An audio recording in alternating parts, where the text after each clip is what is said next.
Welcome to the Real News Network. I'm Sharmini Perez coming to you from Baltimore.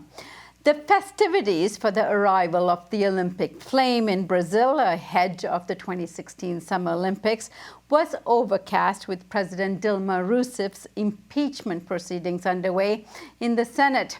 The impeachment vote is centered on charges relating to misrepresenting government budgets. However, a careful analysis of the politicians governing Brazil show that they may have engaged in levels of corruption far greater than anything that the president is accused of. The Canadian newspaper, the Globe and Mail, reported that 318 of the 594 members of Congress face allegations of financial impropriety, far greater than anything that the president is charged with, they said. So what are we to make of all of this impeachment proceedings underway in Senate? On to discuss this is Glenn Greenwald. He is an award-winning journalist, a constitutional lawyer, and author of 4 New York Times best-selling books on politics and law. His most recent book is No Place to Hide. Greenwald is a founding editor of the Intercept. Good to have you with us, Glenn. Great to be with you. Thanks for having me. Glenn, if the Senate vote to uphold the lower house's impeachment vote, this would mean that Vice President Michael Temer of the center-right PSDB will take over as president, at least for a period until the final decision is made. But until recently, he himself was a part of the coalition government, but we knew that he was also charged with corruption, or at least allegations of corruption. His political party, PSDB, what do we know about it? Who is he? What is the corruption scandal around him?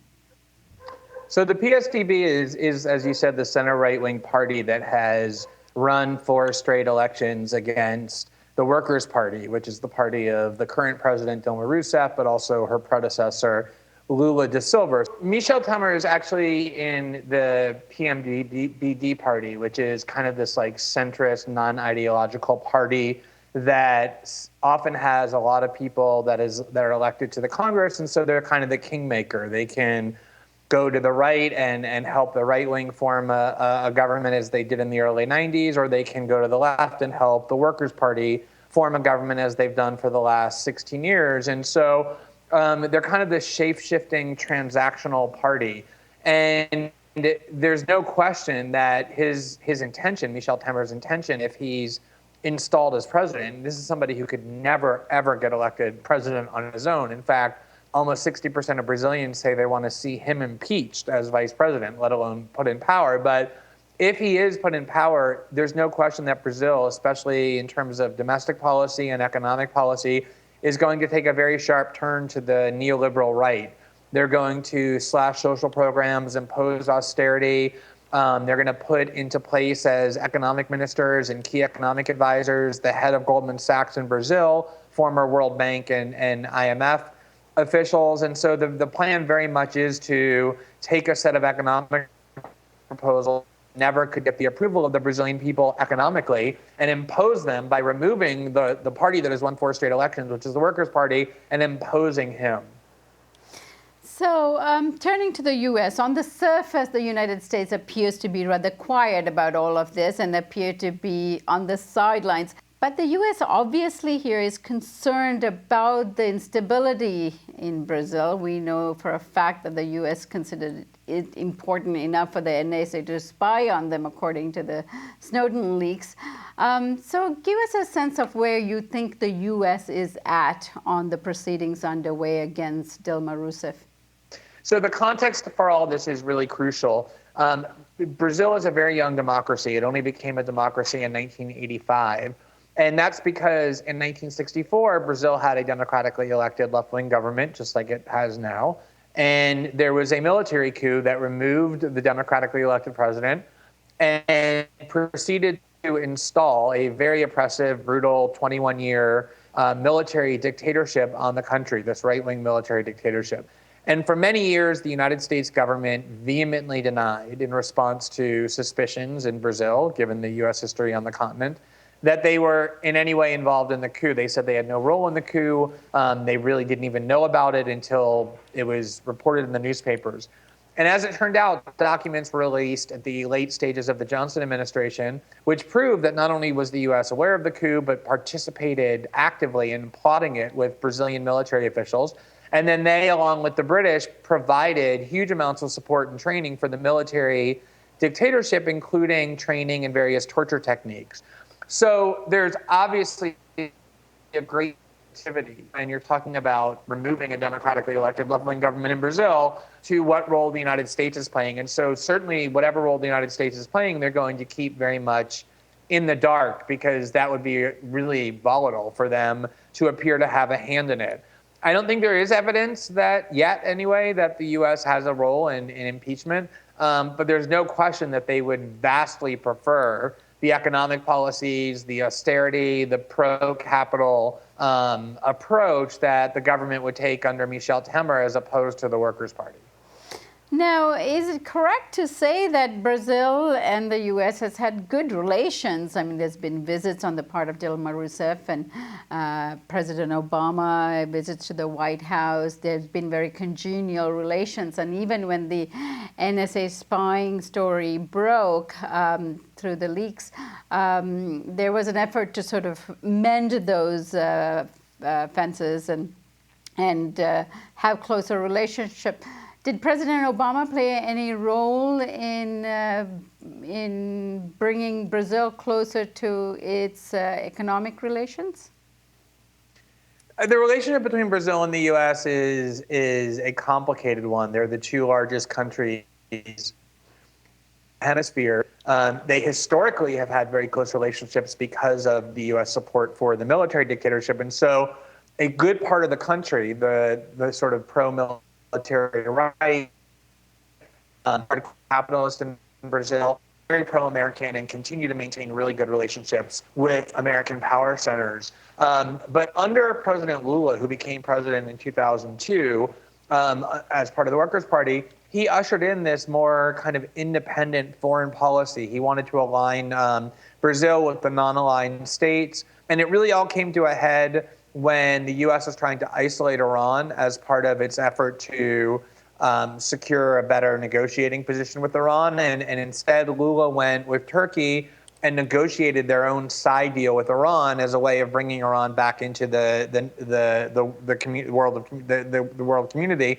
And it created a lot of anger on the part of the U.S. And then the NSA revelations that you referenced really damaged relations. The president, by then Dilma Rousseff, actually canceled the first scheduled state visit in 40 years in anger over the revelation. She denounced the U.S. and President Obama from the podium at the UN while President Obama waited out in the hall. But you're right, there's, especially in the wake of the economic crisis, there's a lot of trade to be done, a lot of economic benefits to be had from the relations between these two countries. And so, the U.S. never has good relationships with any really left-wing government. But the government in Brazil is not like other left-wing governments in Latin America. They're not Chavez, they're not Bolivia, they're not Ecuador. They're much more sort of pragmatic, much more centrist. And so they're willing to do business on the world capital stage. And so the U.S. and the Obama administration has been, I wouldn't call it friendly, but maybe amiable. And that continues through today. Right.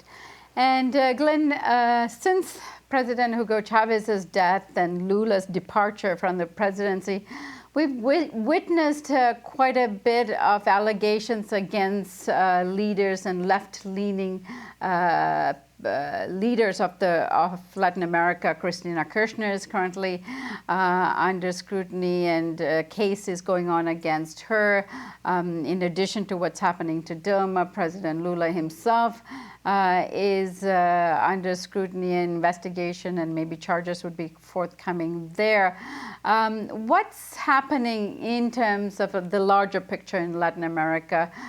Will we see a right-wing dominance back in the region? Obviously, always lurking over politics and the political dynamic in Latin America is the world's the largest and most powerful country, or at least the world's most powerful country, hovering not all that far to the north, which is the United States. And of course, it's been U.S. doctrine for over 2 centuries that dominance in the hemisphere is an intrinsic U.S. right. And there has been this extreme preoccupation with the possibility of left-wing influence in Latin America. Obviously, in the Reagan years, it culminated with the covert wars in Nicaragua and El Salvador. Obviously, the Kennedy administration almost brought the U.S. to the world to nuclear Armageddon over the possibility of Russian nuclear weapons in Cuba. And so there's definitely been a strong systematic effort on the part of the U.S. and their allies to undermine the left-wing evolution here in Latin America. But these countries are democratic. The left-wing leaders in some of those cases remain popular. In other of the cases, they remain just popular enough to continue to beat the right-wing faction. And so it's something that they're not as strong as they were, say, 10 years ago, but they continue to exert some pretty significant influence, although I think you could say it's on a downward spiral. But what is your prognosis in terms of the decision being made in the Senate through this committee for impeachment? So there's a two-step process to this committee, to the Senate process. They're first going to vote on whether or not to accept the impeachment trial. And that only requires a 50% plus one vote. That scheduled vote is next week, and it's almost certain, I would say it is certain, that will pass. And as soon as the Senate accepts the impeachment petition, which means they agree to hold a trial, the president is automatically suspended for 180 days, for 6 months, and is barred from exercising any of the powers of her office, including through the Olympics. So that seems 100% certain. It also seems highly likely that there are enough votes in the Senate to actually remove her from office once there's a trial. I think the only variable, the only significant unknown variable that could stop that is if people in Brazil who have voted for the PT for 16 years stop focusing only on Dilma and start to look at who's being empowered, to see the corrupt leaders who are going to take her place, to see the agenda that's going to be ushered in once she's removed. And I think there's a serious open question about how much instability and street uprising and the potential for violence there will actually be. And I think if Brazilian elites perceive that removing instability and unrest, like sustained, serious, threatening unrest, they may have second thoughts about actually removing her. But short of that, I don't see how it would be stopped. And Glenn, it's difficult to get a sense of the level of support for Dilma Rousseff. I know that much of the Western press keep talking about how unpopular she is as a leader. But when you look at the marches in support of her, there seems to be a lot of people on the ground. But then we are weighing that against the millions of people on the right that did show up to protest against her. What's the real situation on the ground? Well, so the economy in Brazil is horrific. The country is in the middle of a very severe recession. There are tens of millions of people who are now unemployed who weren't a short time ago. A lot of the gains that were made under the PT party have, I wouldn't say reversed, but have started to erode. So you combine that with the fact that Dilma herself is not a very skillful politician. She doesn't have very much political charisma.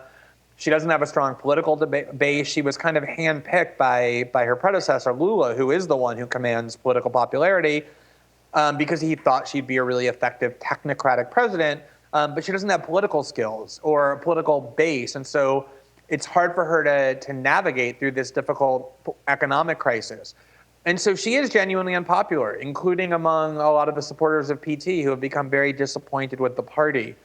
At the same time, these protests, the pro-impeachment protests, studies have shown over and over, tend to be much whiter and much richer than the country as a whole. So they're basically the same people who have hated PT for the last 2 decades and who have been voting against it. So the fact that they're out on the street isn't very impressive.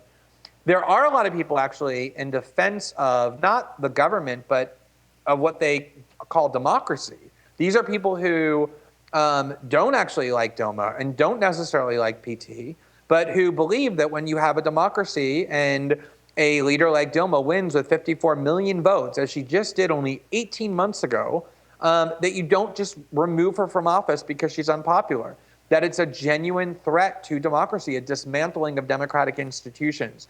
And so, yes, she is definitely unpopular. There's no doubt about that. She's very unpopular, mostly due to the economic suffering in this country. But at the same time, there's a growing recognition that you don't have to support Dilma in order to realize that this country is very young and fragile, and until recently thriving democracy is under serious threat.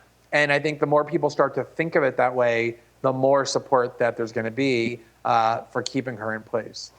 And today we heard that they might be moving forward with the proceedings against Lula himself once again, because he was also under scrutiny just a few months ago. How serious is that, and do you think that will proceed? It's a huge question about how much they can actually do to Lula. I mean, it's hard to overstate the importance of Lula in the public consciousness, especially among the poor and racial minorities and the working class and the disenfranchised. His backstory is he grew up in a really poor environment. He didn't learn to read until he was 10. He became a union leader. And then he led this remarkable social movement to empower the poor and workers in Brazil who had been treated hideously for centuries. And led it to power and then turned Brazil into a world power. And he left office with 86% approval rating. There's definitely some evidence, important evidence, that he has been involved in corruption.